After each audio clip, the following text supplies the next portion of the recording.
Hey guys, it's Jenny here. Welcome back to my channel. So today I have a little bit of a late video. So I am here to do my July wrap up and my August TBR. So July kind of got off to a bad start, but I did start to get back into my reading schedule at the end, and so far it's been working out great.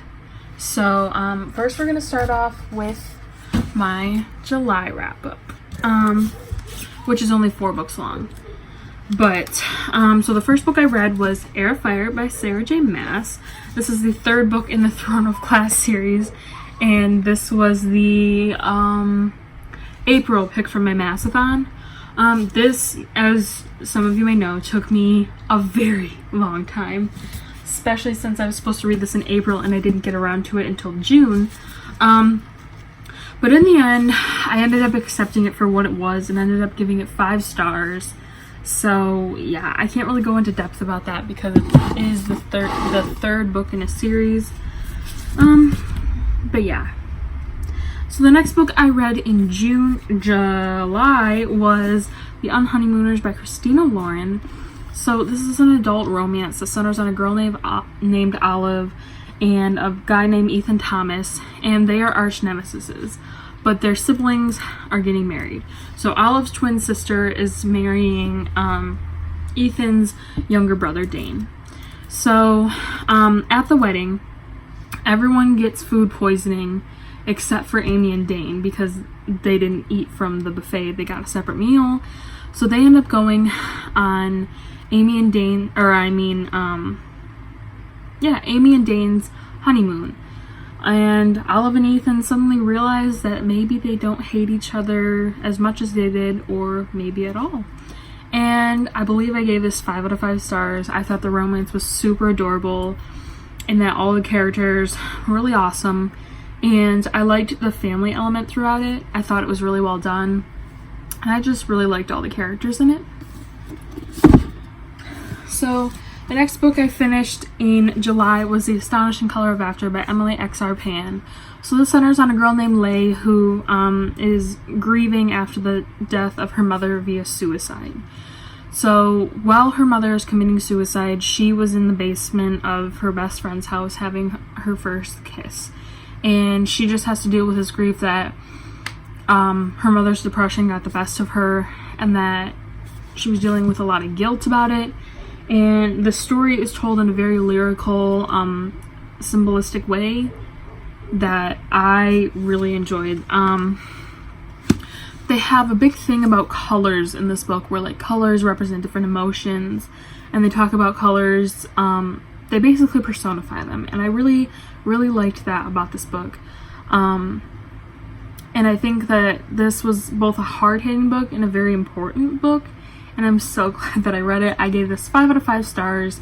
It really resonated well with me, and yeah. I forgot to add that, like, after her mother commits suicide, Leigh is convinced that her mother has turned into a bird, and she ends up traveling to Taiwan to meet her grandparents, who she has never met before.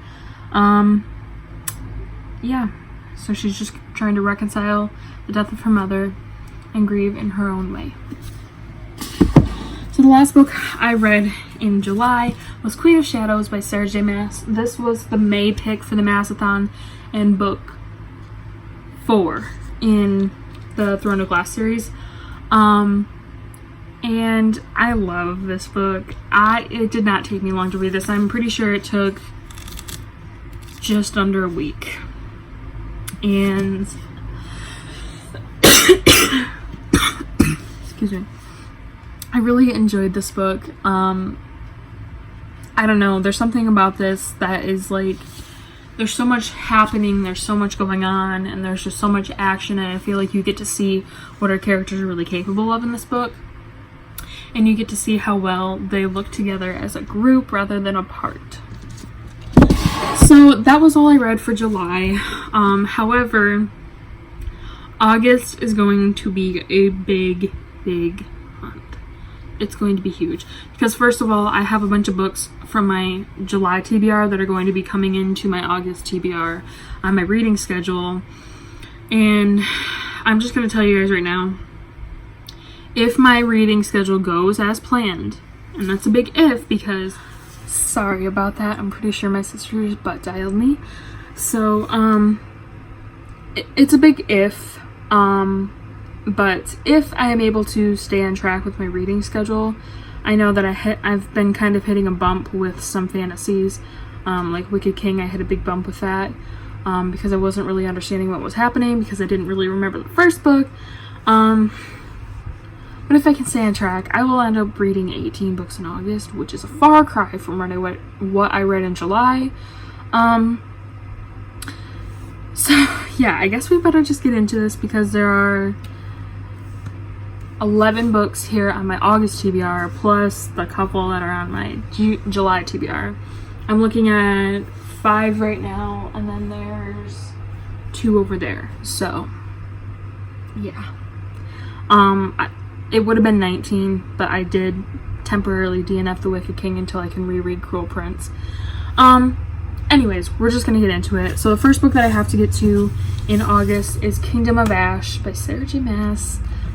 This is the August pick for my Massathon and the last book in the Throne of Glass series by Sarah J. Maas. This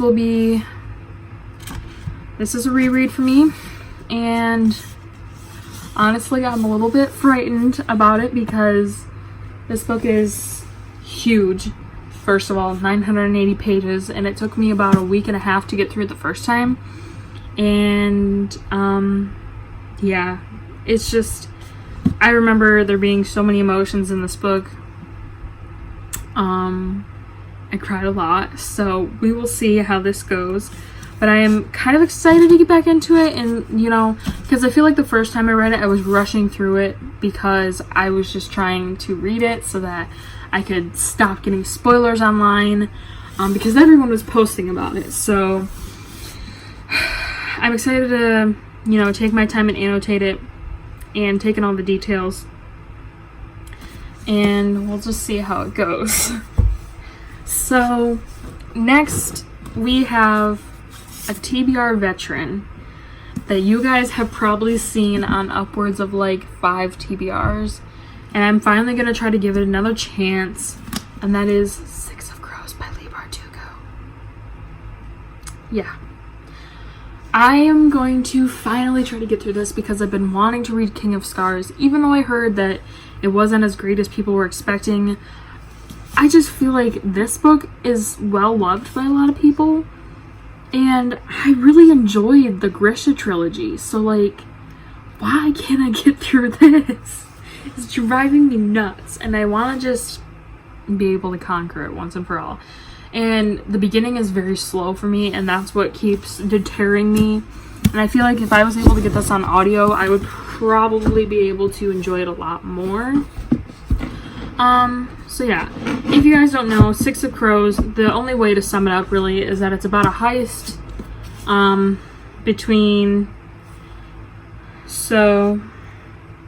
yes, Kaz Brecker is a criminal prodigy, and he has been offered a chance at a deadly heist that can make him rich, and he can't pull it off alone, so he recruits a bunch of thieves and misfits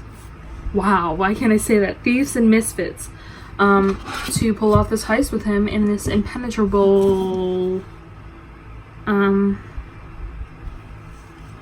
yeah, where is he pulling off this heist at? Is it Ketterdam?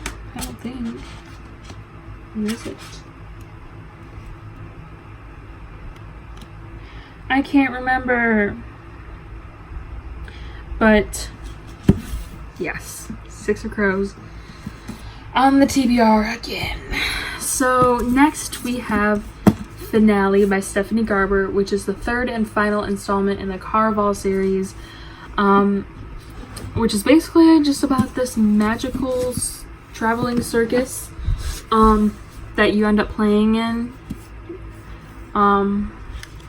and I'm pretty excited to get into this. I really enjoyed Caraval. I enjoyed Legendary too, but just a little bit less than Caraval because it took a different turn. Caraval was much more interesting for me, but He keeps opening the flap of Six Crows. Like, Mom, read this now. Yeah, Legendary took a little bit of a different turn than Carval did, so I definitely liked Carval more. So I don't know, I guess maybe because I like Scarlet more than Donatella, maybe, but definitely this is on my TBR. It came out in May. This May? Yeah, this May. So, yeah. Next we have Seven Husbands of Evelyn Hugo by Taylor Jenkins Reid. So everyone has been talking about this. So this is about an aging and reclusive Hollywood movie icon named Evelyn Hugo, who's finally ready to tell the truth about her glamorous and scandalous life. And she chooses an unknown magazine reporter to do it. And that's all I'm going to say about this because I kind of want to go into it blind. And I've heard that everyone loves this. I've actually heard that it's kind of sad at some parts too. So I'm eager to get into this and finally see what it's all about. Alright, next we have Circe by Madeline Miller, which is also a known favorite on Booktube. So, you know, it's about Greek mythology, Circe. So I don't know what it's actually about, but I guess it's Circe's story. She's this witch, sorceress, and she's threatened and banished by Zeus to a deserted island where she, you know, becomes queen of the island. And that's all I really want to say about this too, because I know a lot about Greek mythology, and I feel like the synopsis is going to give off more than I want it to. So definitely want to read this because I've heard that Madeline Miller's mythology books are great. And I can't wait to get into them because, wow, count how many times I said in this video, but don't actually, because that's embarrassing. So, yes, I've heard that her mythology books are great. I don't know if she's written more than just Circe and the Song of Achilles, but we will see. The next book I have is Daisy Jones and the Six by Taylor Jenkins Reid. So this is her newest book, and basically all I know about it is that it's a girl named Daisy who was a girl coming of age in LA in the late 60s, and she's basically, she's basically a groupie to all these rock stars and dreams of singing at the Whiskey A Go-Go, and she's basically just in love with rock and roll. And by the time she's 20, her voice is getting noticed, and she gets noticed by this band called the Six. And they cross paths when the producer realizes that the key to supercharged success is to put the two together, and basically the two end up being in a band together.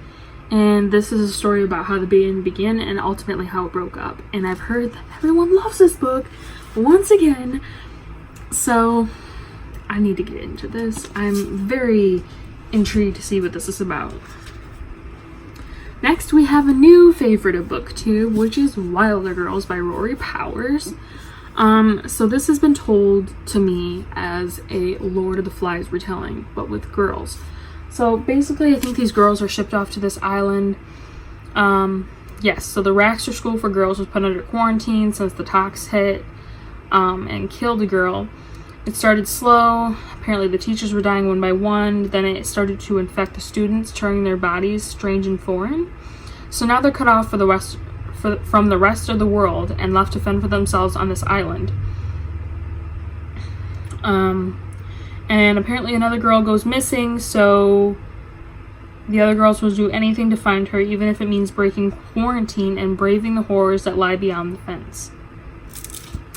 So everyone that I've watched like 3 videos now of people reading this and absolutely loving it, and it's been pretty highly acclaimed on Booktube, and I was so excited to get this. Plus the cover is beautiful, and I'm very intrigued and excited to get into that. Next we have Fireblood by Ellie Blake, which is book 2 in the Frostblood series that I read for my school's book club. I actually ended up really liking it, so I went off and bought the sequel. So if you're looking for something similar to Red Queen, I would recommend this series.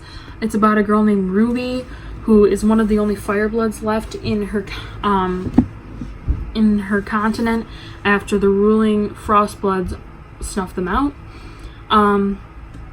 So when Ruby's mother is killed because of her powers, Ruby is imprisoned and broken out by rebel Frostbloods to recruit her into overthrowing the Frostblood King.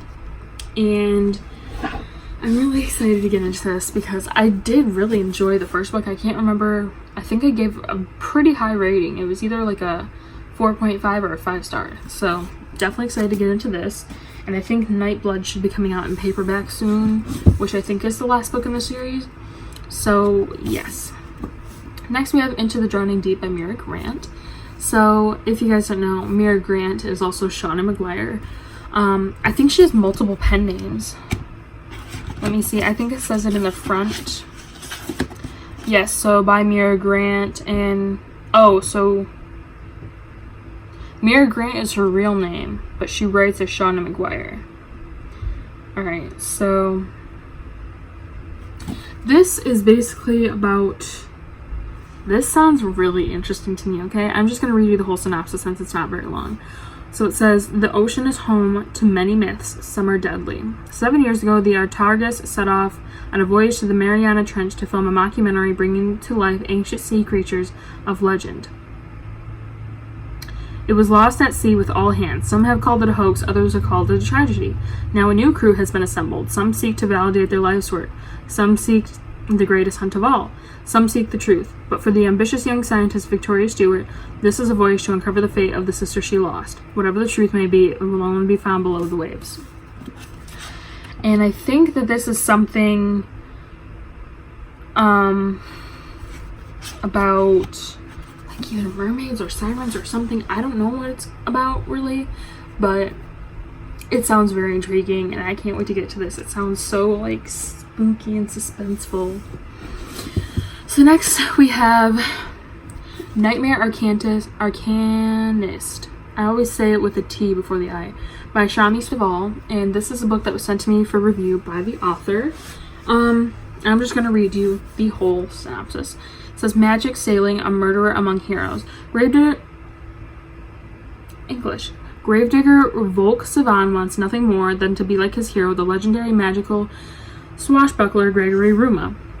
First, he needs to become an arcanist, someone capable of wielding magic, which requires bonding with a mythical creature.